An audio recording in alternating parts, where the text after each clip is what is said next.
Bonsoir. Je suis Christelle Kayser.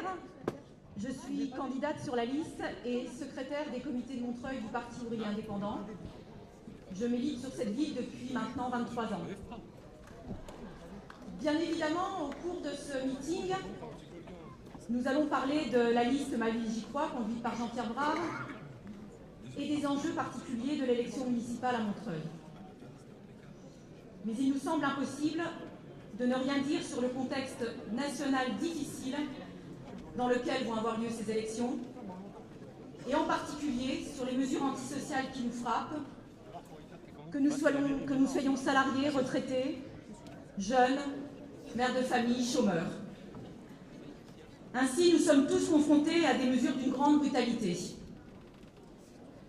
Attaques contre les allocations familiales, la sécurité sociale, contre les hôpitaux, l'école, l'ensemble des services publics, sans oublier les plans de licenciement et l'attaque contre les collectivités locales sur laquelle je vais revenir. Mais il faut le dire, ces mesures ne tombent pas du ciel. Elles sont le résultat d'une politique conduite hier par le gouvernement Sarkozy et aujourd'hui dans la continuité par le gouvernement Hollande-Hérault. Et c'est dans ce contexte d'ensemble que s'inscrit la campagne de la liste Ma Ville J'y crois. Et c'est dans ce contexte que nous pouvons expliquer ce qui distingue notre liste de celle des autres. Et je crois qu'on peut le dire, notre liste se distingue d'abord et avant tout par le fait que nous voulons rompre avec la politique de l'équipe municipale et que nous n'apportons aucun soutien à la politique du gouvernement. Au contraire, nous la combattons. Et nous n'hésiterons pas à appeler les Montreuilloises et les Montreuillois à se mobiliser pour ensemble imposer que l'on rende à Montreuil ce qui lui est dû. Car les plans d'austérité du gouvernement Hollande, aux ordres de l'Union européenne et de sa banque centrale, étranglent les collectivités locales. Ainsi, avec son pacte de responsabilité, conclu avec le MEDEF, le gouvernement veut soustraire 30 milliards d'euros aux allocations familiales et couper 50 milliards d'euros dans les dépenses publiques. Ce sont donc 10 milliards d'euros qui seront pris sur les budgets des collectivités territoriales. En 2017, cela correspondra à une diminution de 10 millions d'euros pour Montreuil. Quand on sait que le budget d'investissement s'élève en 2014 à 55 millions d'euros, il faudrait par exemple encore diminuer de 20% ce budget d'ici 2017, alors que la ville est déjà asphyxiée. Or, on le sait, le budget d'investissement, ce sont les travaux de voirie, les travaux d'aménagement urbain, la réfection des écoles et des centres de santé, la construction de crèches ou encore d'équipements sportifs. Alors, tous les autres candidats nous promettent monts et merveilles. Mais rappelons que certains d'entre eux appartiennent ou soutiennent la majorité gouvernementale. C'est le cas de Razia Madi, du Parti socialiste, ou d'Ibrahim Dufriche, d'Europe Écologie Les Verts. D'autres, comme Patrice Bessac, formulent certes des critiques vis-à-vis de la politique du gouvernement, mais revendiquent de rassembler toutes les gauches au deuxième tour, donc y compris le Parti socialiste. Une question se pose. Peut-on prétendre défendre les intérêts de la population en accompagnant la politique du gouvernement? Peut-on prétendre défendre ses intérêts sans se battre pour récupérer les millions dus par l'État? Et concrètement, combattre cette politique, c'est commencer par faire respecter les droits des Montreuilloises et des Montreuillois. Et pour faire respecter les droits de la population, il faut commencer par sortir de l'intercommunalité Est Ensemble. Pourquoi? Eh bien, Est Ensemble s'est accaparé de nombreuses prérogatives de la commune depuis que l'équipe municipale sortante lui a transféré les services culturels, sportifs, artistiques, ainsi que la propreté. On connaît les conséquences. Moins de personnel, moins de garanties pour les personnels, moins de services rendus aux Montreuillois, plus d'impôts. Alors, faire respecter les droits des Montreuilloises et des Montreuillois, c'est également impossible avec la création de la métropole du Grand Paris, qui confisquerait les libertés et les moyens des communes au profit d'une énorme machine bureaucratique décidant de la vie quotidienne de plus de 6 millions d'habitants. C'est pourquoi, dès le premier conseil municipal après l'élection, nous engagerons la sortie d'Est Ensemble pour rapatrier à Montreuil tous les services de proximité qui en ont été détournés.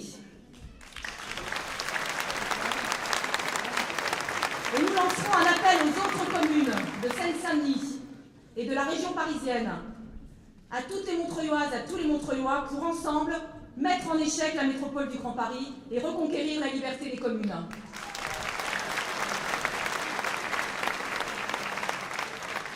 Dans les domaines de l'école, le 21 novembre dernier, la maire sortante, malgré la mobilisation des parents, des enseignants avec leurs organisations syndicales, elle a fait passer en force une délibération qui met en œuvre le décret sur la réforme des rythmes scolaires du ministre Peillon dès la rentrée 2014. Cette réforme transfère aux communes une partie des missions d'éducation nationale, remettant ainsi en cause la séparation entre enseignement et périscolaire, les programmes nationaux, l'école républicaine et le statut des enseignants. Faire respecter les droits des Montreuilloises et des Montreuillois, c'est garantir l'accès de tous les enfants à la même instruction publique, laïque, gratuite et républicaine, et cela quel que soit le quartier. Et pour faire cela, nous abrogerons la délibération sur la réforme des rythmes scolaires adoptée par la municipalité sortante. Au-delà, nous agirons avec ma ville, j'y crois, pour l'ouverture des classes nécessaires, y compris pour les enfants de moins de 3 ans. Nous agirons pour l'augmentation du nombre d'enseignants, notamment pour les réseaux d'aide spécialisés pour les enfants en difficulté.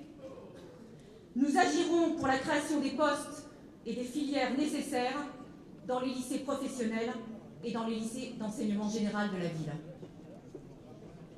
Mais là encore, pouvons-nous engager ces actions sans combattre encore et toujours la politique du gouvernement qui met en œuvre plan d'austérité après plan d'austérité afin de répondre aux injonctions de l'Union européenne? La réponse est non. Et c'est également vrai dans le domaine de la santé. Ainsi, nous organiserons, avec ma ville, j'y crois, la défense de l'hôpital André Grégoire, en maintenant les services existants, en rétablissant les services supprimés, en aidant à rétablir les services supprimés et en proposant le développement de nouvelles spécialités. Et nous mettrons en révision le plan local d'urbanisme afin d'arrêter la bétonisation de la ville et de favoriser le développement de Montreuil, en répondant aux besoins des Montreuilloises et des Montreuillois en termes d'emploi, dans un équilibre maîtrisé avec une véritable politique du logement. La politique du gouvernement entraîne un mécontentement grandissant. Nous nous inscrivons dans le mouvement de résistance qui s'élargit dans tout le pays contre les mesures antisociales du gouvernement pour le faire reculer. Un mouvement qui prend la forme de nombreuses grèves et manifestations, y compris la grève appelée le 18 mars prochain par différentes organisations syndicales contre le pacte de responsabilité Hollande-Gattaz, mouvement bien légitime contre la politique du gouvernement. Et le mécontentement général, il est également alimenté par ceux qui relaient cette politique. Par exemple, le Conseil général de Seine-Saint-Denis, qui pour 2014 a voté un budget qui approuve l'augmentation des tarifs de cantine dans les collèges et qui augmente les impôts locaux. Et la vérité oblige à dire que ce budget, présenté par la majorité socialiste, n'a pu être adopté que grâce au vote favorable de 4 conseillers généraux du Front de gauche, dont 2 conseillers généraux de Montreuil qui figurent sur la liste de Patrice Bessac. Nous savons qu'il faudra agir ensemble et que le rapport de force sera nécessaire pour mettre en œuvre les propositions de notre liste. C'est ce qui leur donne un caractère sérieux. Si nous gagnons l'élection, Ce résultat sera un point d'appui pour tous ceux qui veulent combattre la politique du gouvernement, ici et dans toute la France. Et c'est la raison pour laquelle le Parti ouvrier indépendant, dont je suis membre, s'est engagé dans cette campagne sur la base d'un protocole d'accord. C'est la raison pour laquelle, tous ensemble, militants du Comité des citoyens montreuillois et du Parti ouvrier indépendant, et plus généralement montreuilloises et montreuillois issus de différents mouvements sociaux et associatifs, nous sommes engagés avec la liste Ma Ville J'y crois, véritable aide pour permettre à la population de récupérer tous ses droits. Et je me félicite du climat de coopération fraternelle que nous avons instauré ensemble depuis plusieurs semaines, de l'action et du travail commun.